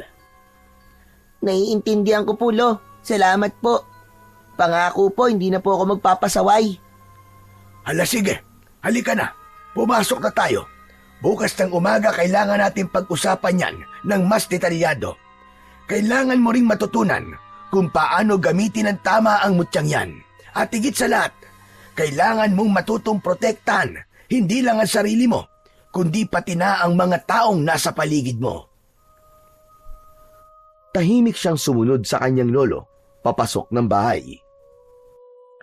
Maaga pa lamang ay nasa bahay na nila David si Miko. Nanginginig pa ang boses nito habang tinatawag ang pangalan ng kanyang kaibigan. Agad naman na lumabas si David at sinalubong ito. David! David, may balita ako! Grabe! Uy, bakit? Anong meron, Miko? Narinig ko. Pinag-uusapan ng mga marites sa kanto na may mga nawawalan daw ng mga alagang hayop. Aso, kambing, pati yung kalabaw ni Mang Ilyas. Nawala. Tapos, may nakapagsabi na aswang daw ang dumali sa mga hayop. Sigurado ka ba, Miko? Ang aga mo nakipagkismisan ah. Grabe ka. Huwag ka naman tumawa. Nininervyos na nga yung tao eh. Nagkakagulo na ang mga tao. Kasi may nagpatunay na may mga sumalakay nga daw na aswang kagabi. May nakakita sa mga aswang na lumilipad. Mga mukha daw dambuhalang paniki. Nakakatakot talaga. Tignan mo, nagtatayuan na ang mga balahibo ko dahil sa takot. Teka, mga aswang na parang paniki. Oo, bakit di ka ba naniniwala? Naniniwala. Talaga? Aba, ayos kung ganun. Totoo naman talaga eh. Di ba na may mga aswang? Oo, totoo yun. Kasi, nakita ko din sila kagabi. Tugma sa kwento mo ang mga itsura nila. Hala, talaga? Nakita mo? Kung ganun, totoo nga. Kasi maski ikaw nakita mo eh. Maya-maya, lumabas si Lolo Tasyo sa pinto. May daladalang bagay na nakabalot ng pulang tela. David, halika! Tapos ko na! Lumapit si David at Miko. Marahang inalis ni Lolo Tasyo ang tela at inilantad ang isang kwintas. Ang mutya ng kalanginlan, nakapaloob sa isang itim na metal na nakakabit sa matibay na tali. Lolo, ang ganda! Ano yan? Ito ang mutya ng kalanginlan na bigay sa akin ni Arroyo. Isang mutya? Galing sa agila? Oo, tama ka, Miko. Ginawan ko lang ito ng kwintas para mas madaling dalhin ni David. Isa pa, ay para hindi ito basta-basta mawawala at hindi rin mananakaw. Ang swerte mo naman, David. Binigyan ka ng kapangyarihan. Ang astig pala ni Arroyo, no? Kaya nga nagulat niya ako. Bakit sa akin niya ibinigay ang bagay na to? Bakit ikaw binigyan? Di ba? Pareho naman tayong tumulong sa kanya. Pareho tayong nagligtas sa kanya mula sa mga aswang. Pero sa iyo lang siya nagbibigay ng mutya. Hindi ko rin alam, Miko Ganun ba? Ayos lang. Nagtataka lang naman ako O sige na, uuwi na ako. Tinatawag na yata ako ng tatay ko. Umalis si Miko nang hindi na lumingon. Halata ang konting tampo ng kaibigan. Napailing na lang si David. Napansin naman siya ni Lolo Tasyo. Hayaan mo na. Lilipas din ang tampo nun. Wala namang kayong magagawa kung talagang ikaw ang pinili ni Arroyo na bigyan ng agimat. O ito, tanggapin mo itong mutya. Ibinigay ni Lolo Tasyo ang kwintas. Pagkasuot ni David, may mainit ulit na naramdaman siya sa kanyang dibdib.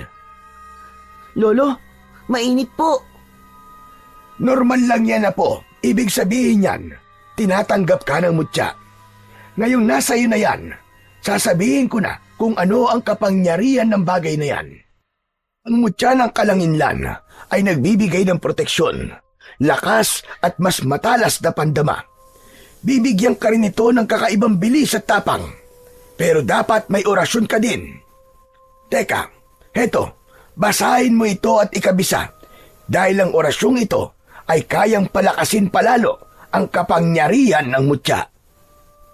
Teka, ba't niyo po sinasabi sa akin to, Lolo? Sinasabi ko sa iyo dahil malaki ang posibilidad na mapalaban ka sa mga aswang po.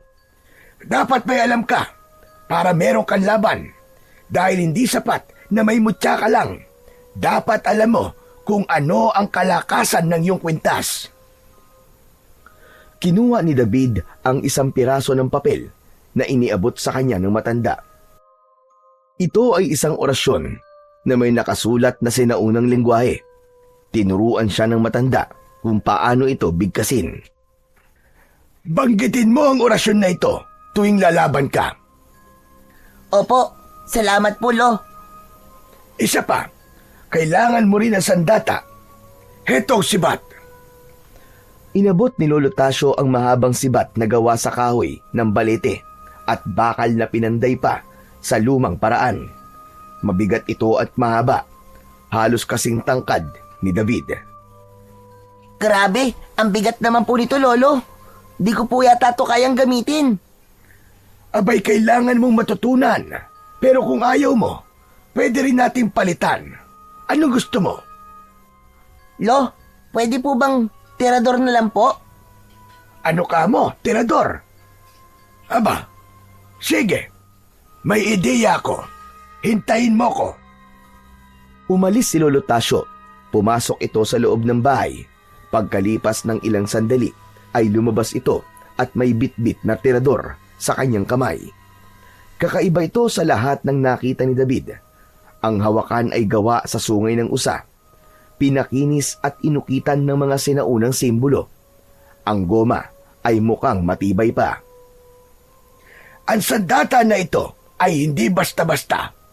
Pag ginamit mo ito, parang bala ng baril ang lakas niyan. Wow! Ang astig po nito, Lolo. Saan po ito galing? Pamana yan sa akin ng tatay ko, pero hindi ko naman nagagamit. Ngayon ay panahon na para ipamana ko to sa'yo. Pero hindi ito isang laruan na. Opo, Lolo. Teka, pwede ko po bang subukan? Sa katuruan niyo na rin po ako. Agad na tumango si Lolo Tasyo. Pagkatapos ay pumunta sila sa likod ng bahay kung saan may nakatumbang patay na puno. Inilagay ng matanda sa ibabaw nun ang ilang piraso ng lata. O ayan, subukan mo nga. Itong mga to ang magiging target mo. Isipin mong aswang ang mga yan. Kailangan patamaan mo sila ng mabilis. Pumili si David ng maliit na bato. Inipit ito sa terador. Huminga muna siya ng malalim, saka itinutok ang terador sa lata. Huwag mong hawakan ng sobrang higpit. Dapat tamang tensyon lang. Saglit na tumango si David at muling inayos ang pagkakahawak sa terador. Pinakawalan niya ang bato. Tumama ito sa lata. Lolo, ang galing ko! Nagawa ko po! Magaling. Sa tamang paggamit niyan, nasasamahan mo ng kapangyarihan ng orasyon at mutya. Kaya niyang dumurog ng bungo ng aswang. Pero kailangan mo pa ng ensayo. Sige, ituloy mo lang yan. Doon na muna ako sa loob ng bahay. Pagbutihin mo, Apo. Sige po, Lolo. Salamat po ah. Ayos. Panalo talaga to. Ngumiti si Lolo Tasyo bago pumasok sa loob ng bahay. Samantala, nagpatuloy naman ang sunod-sunod na balita tungkol sa mga nawawalang hayop sa baryo. Araw-araw ay may nagrereklamo. Ang mga tao ay unti-unti nang kinakain ng takot. Marami ang lumapit kay Lolo Tasyo. Nakiusap na gawan niya ng paraan ang problema ng kanilang baryo. Dahil kilala nila na dating antingero ang matanda. Alam nilang kaya nito na labanan o puksain ang mga namemerwisyong aswang.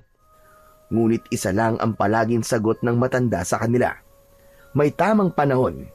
Kailangan munang maghanda. Si David, bagamat sanay nang gamitin ang tirador, ay halos araw-araw pa rin nag-iensayo. Ngunit isang gabi, habang mahimbing ang tulog ng maglolo, biglang nagising sila sa narinig na malalakas na sigaw. Ah! Tulong! Tulong, saklolo! Napabangon bigla si David. Lumabas siya ng kwarto. Halos kasabay niyang lumabas ang kanyang lolo. Nagkatinginan sila. Parehong kabado. Lolo, parang galing po yun sa kabilang bahay. Boses po yun ni Miko. Agad silang lumabas. Doon nila nakita na tumatakbo palabas ng bahay nila ang bata. Hinahabol ito ng aswang. Miko! David! David, tulungan mo ako! Tulong! Pero huli na, dinagit ng aswang na yon si Miko. Hawak siya nito sa bewang at mabilis na inilipad sa ere. Ah! Wag! Bitiwan mo ako! Tulong! Tulong! Lolo, si Miko! Walang sabi-sabi, bumaba sa puno si Arroyo at lumapit kay David. Bahagya itong yumuko. Naunawaan na kagad ni David ang ibig sabihin ng kilos na yon ng kanyang alaga. Agad siyang sumakay sa likod ng agila. Sandali lang, Apo. Lolo, kaya ko po ito. Kailangan ko pong iligtas sa kaibigan ko. Sige, Apo. Pero, dalhin mo tong sandata mo at itong mga bato. Saka huwag mong kalimutan ang orasyon at ang mutya mo. Gamitin mo. Mag-iingat ka, Apo. Opo. Lumipad ang agila. Hinabol nila ang aswang na may hawak kay Miko. Sumabog ang liwanag na nagmumula sa kanyang suot na mutya. Inayos niya ang tirador at kumuha ng bato sa kanyang bulsa. Bumulong siya ng orasyon, Kasabay nun ay biglang tila nagbaga ang batong hawak niya pero hindi naman siya napapasok. Miko! Kapit ka lang dyan! Ililigtas ka namin ni Arroyo! Huwag ka mag-alala! Agad niyang pinuntirya ang ulo ng aswang nang pakawalan niya ang bato para itong naging isang bolang apoy. Sapul ang kalaban sa sentido. Agad na nagliyab ang ulo nito. Nabitiwan nito si Miko. Ah!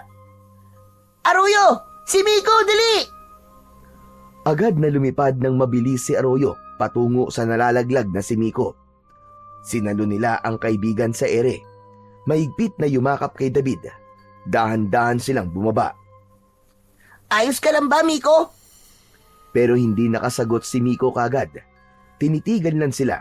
Bakas sa kanyang muka ang takot, ang trauma, at ang matinding lungkot.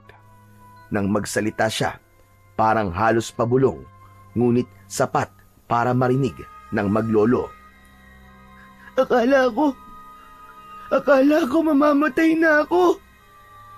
Ligtas ka na, Miko. Kasama mo na kami. Pero ang mga magulang ko, wala na. Patay na sila. Pinatay sila nung aswang. Paano na ako ngayon? Napayuko si Miko habang patuloy na umiiyak. Nanginginig ang kanyang balikat. Ang kanyang mga kamay ay mahigpit na nakakabit sa kanyang tuhod. Hindi ko man lang sila natulungan. Wala po akong nagawa. Wala akong silbing anak. Miko, pasensya ka na kung nahuli kami ni Lolo. Meron lang man sana kaming nagawa. Samantala, si Lolo Tasyo ay napatingin sa lupa. Malalim ang buntong hininga niya at bakas sa kanyang muka ang bigat ng konsensya. Bahagya siyang napapikit, parang sinisisi ang sarili sa nahuling pag-aksyon. Wala na tayong magagawa. Nangyari na ang trahedya. Pero hindi na natin hahayaan na may iba pang mabiktima ang mga aswang na yon. Tinapik ni David ang balikat ni Miko. Huwag ka mag-alala, Miko. Kung gusto mo, dumito ka na muna sa amin. Hindi kita pababayaan.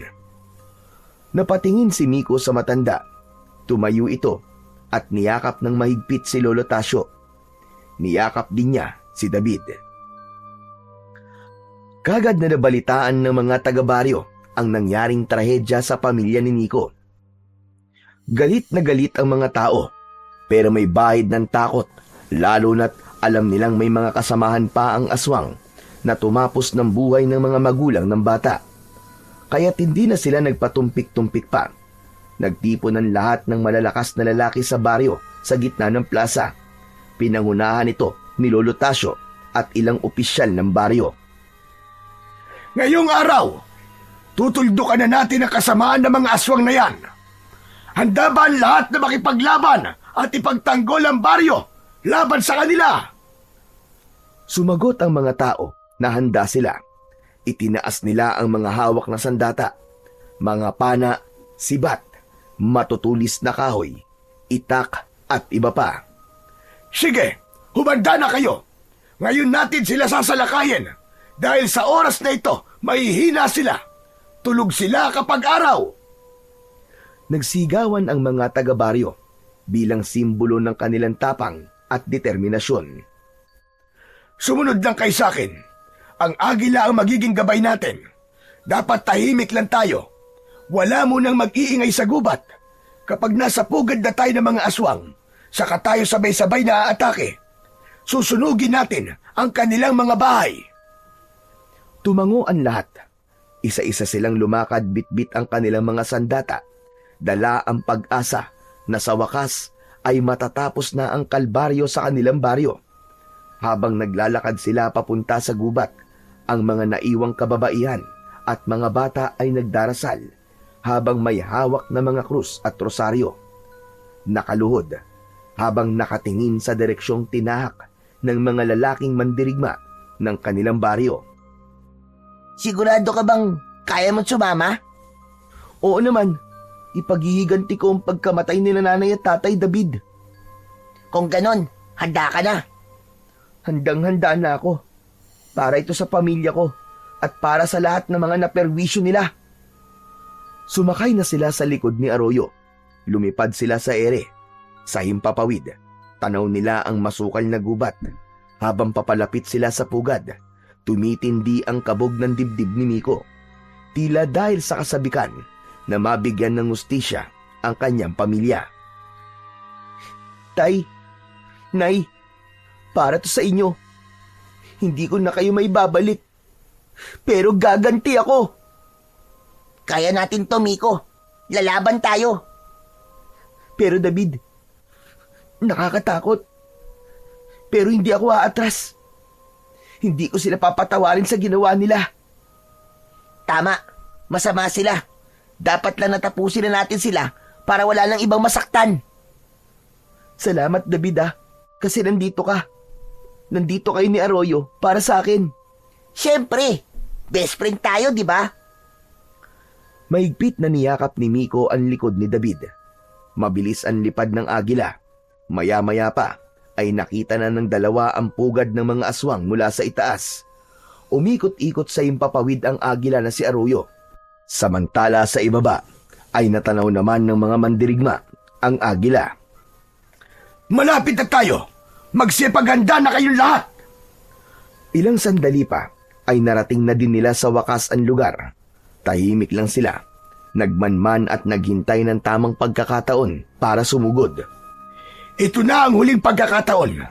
Sa pagsugod natin, wala nang urungan. Tandaan nyo, tama sa puso, sa ulo, sa leeg. Yun ang kahinaan nila. Bumaba ang agila sa lupa. Bumaba ang dalawang bata. Paglapag nila, saka nagbigay ng hudyat si Lolo Tasyo. Sugod! Sabay-sabay na umabante ang lahat papasok sa lugar na yon. Agad nilang sinunog ang mga nadadaan ng bahay. Kumalat ang apoy na parang bangungot. Isa-isang nagsilabasan ang mga tao mula sa kanilang mga tahanan. Galit na galit ang mga ito. Agad na nagbago ng anyo ang ilan. Nanlaki ang mga mata ni Lolo Tasyo nang makita ang nangyari. Hindi niya lubos akalain na kaya pa ring magbago ng anyo ng mga aswang na yon maski tirik na tirik ang araw. Gayunpaman ay hindi sila pinanghinaan ng loob. Nag-umpisa na ang sagupaan. Patuloy ang pagsugod mula sa grupo ng mga taga-baryo. Nakipagsabayan sila sa pag-atake gamit ang mga sibat, matutulis na itak at pana. Lahat ng mga aswang na kanilang nakakasagupa ay pinapatamaan nila sa ulo, sa puso at sa leeg. Ngunit mabilis din ng mga aswang at malalakas. Ilan sa mga kasama ang agad na bumagsak. Ang ilan ay nasugatan at ang iba pa ay tuluyan ng binawian ng buhay. May mga aswang sa ere at ito ang kadalasang nakakasakit sa mga taong nasa ibaba. Agad na nagdesisyon si David na lumaban na rin at tulungan ang mga tao. Sumakay siya sa likod ni Arroyo. Sama ako! Tara na, bilisan mo, Miko!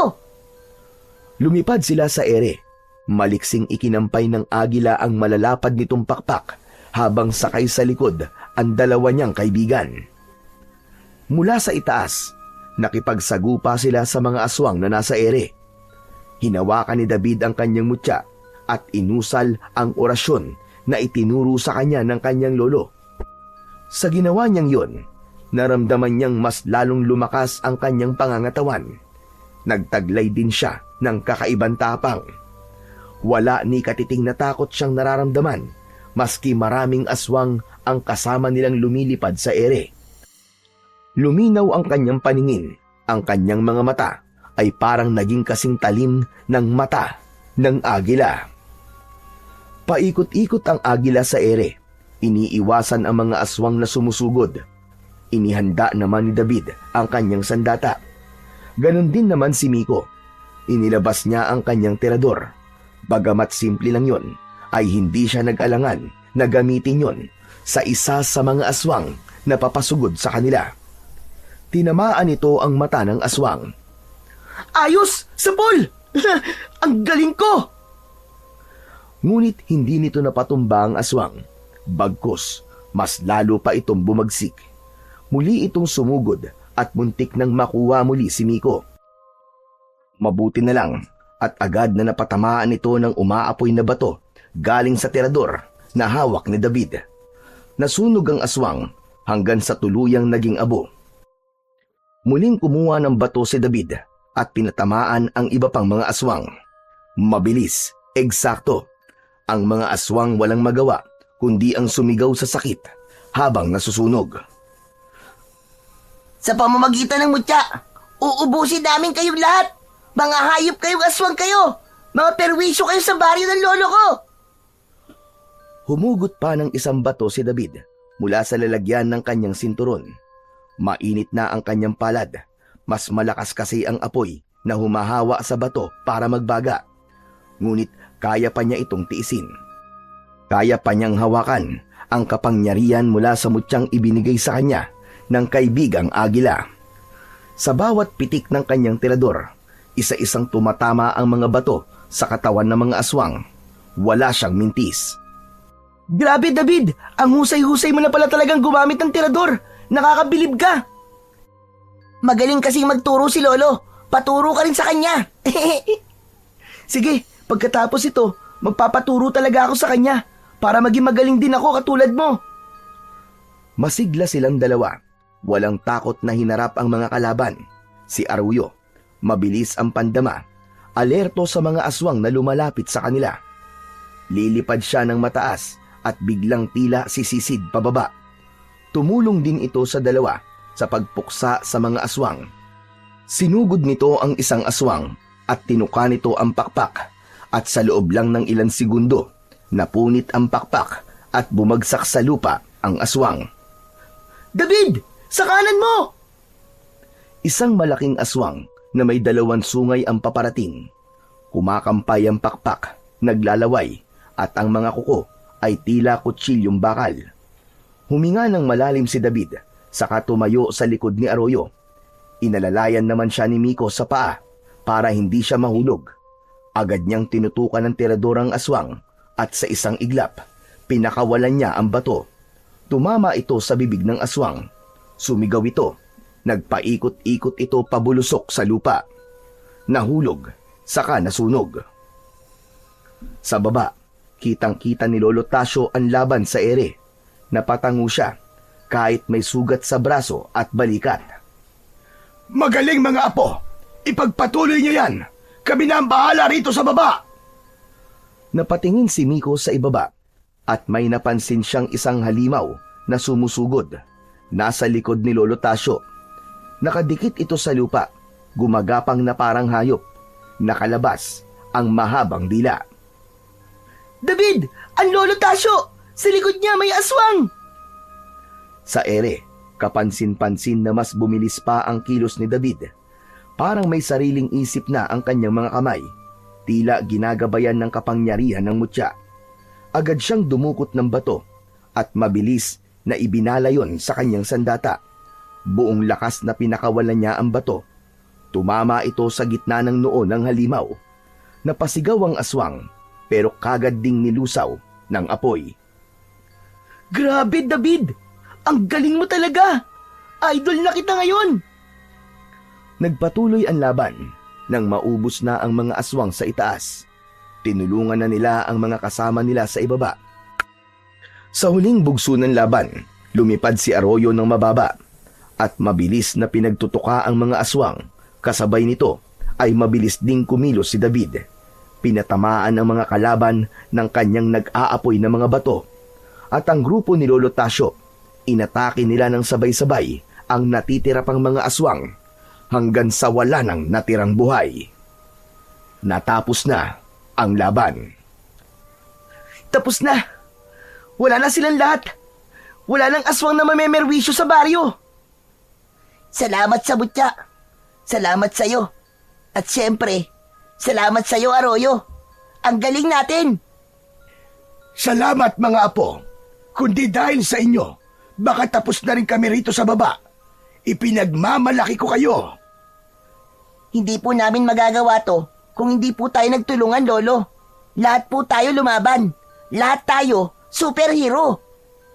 Tama, kaya mahusay tayong lahat. Ang galing! Natalo natin ang salot ng mga aswang. Pagkatapos ng madugong laban, unti-unting natahimik ang paligid. Sabay-sabay na bumalik ang grupo sa baryo.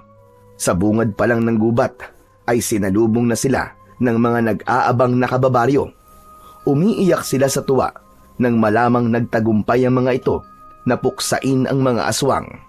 Ngunit malungkot din nang makita ang bangkay ng ilan sa mga namatay nilang kasamahan. Iba-iba ang naramdamang emosyon ng mga taga-baryo. Ngunit mas nakakahigit ang saya nila sa katotohanang ligtas na ang kanilang baryo sa anumang banta ng mga aswang. Nilapitan ng mga tao si David at Lolo Tasio. Nagpasalamat sila dito. May ilan pang nagsasabi na si David ay isang tunay na bayani.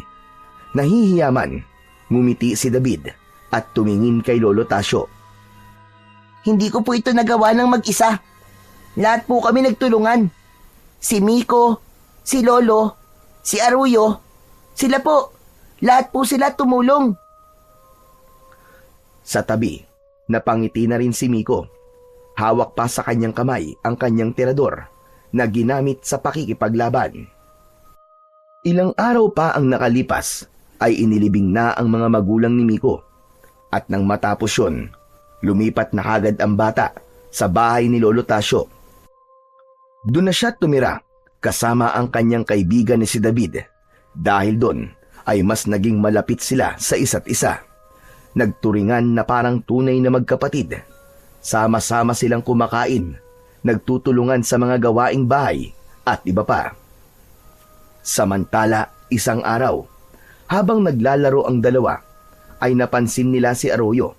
Papalapit sa kanila.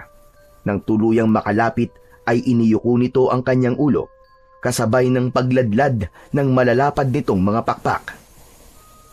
Bakit? May problema ka ba, Arroyo? Miko, parang nagpapaalam na siya sa atin ah. Ano? Bakit naman? Natahimik si David. Biglang pumasok sa isip niya na tapos na ang misyon ni Arroyo.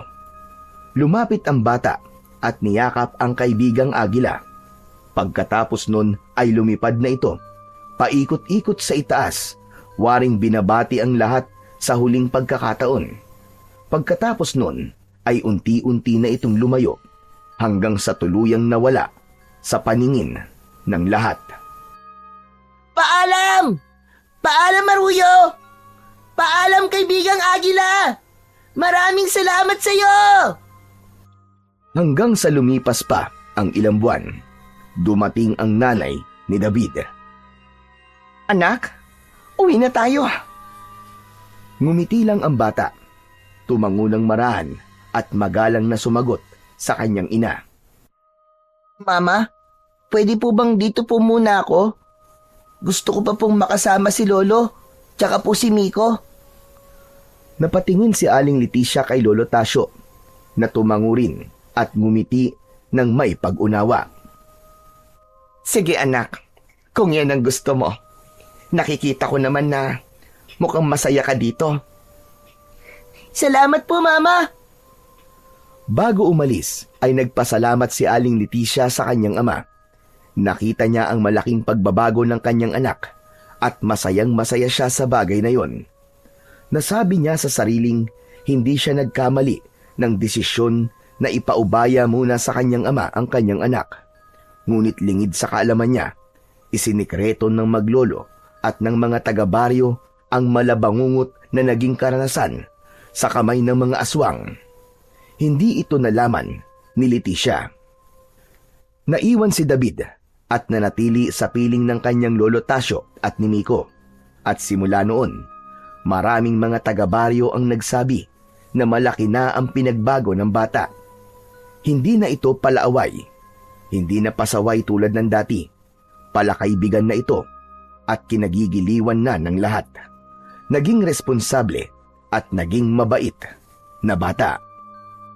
Ngayon ko lang napagtanto na hindi lang palalaban sa mga aswang ang napagtagumpayan natin, Miko. Napaglabanan din ang apo ko at sarili niyang dating ugali. At para sa akin, Yun ang pinakamahalagang laban na napagtagumpayan niya. Kaya nga po, Lolo the best na ngayon si David. At mula sa araw na yon, nagtuloy-tuloy ang masayang buhay sa baryo. Hindi na muling nagbalik ang kadiliman. Dahil sa kabayanihan, pagkakaibigan, at tunay na malasakit, muling nanalo ang kabutihan laban sa kasamaan. Sa pamamagitan din ng pangyayari na yon, ay muling napatunayan na hanggang may pagkakataon pa ay kayang magbago ng isang tao sa pamamagitan ng tamang aruga, pangunawa at pagmamahal.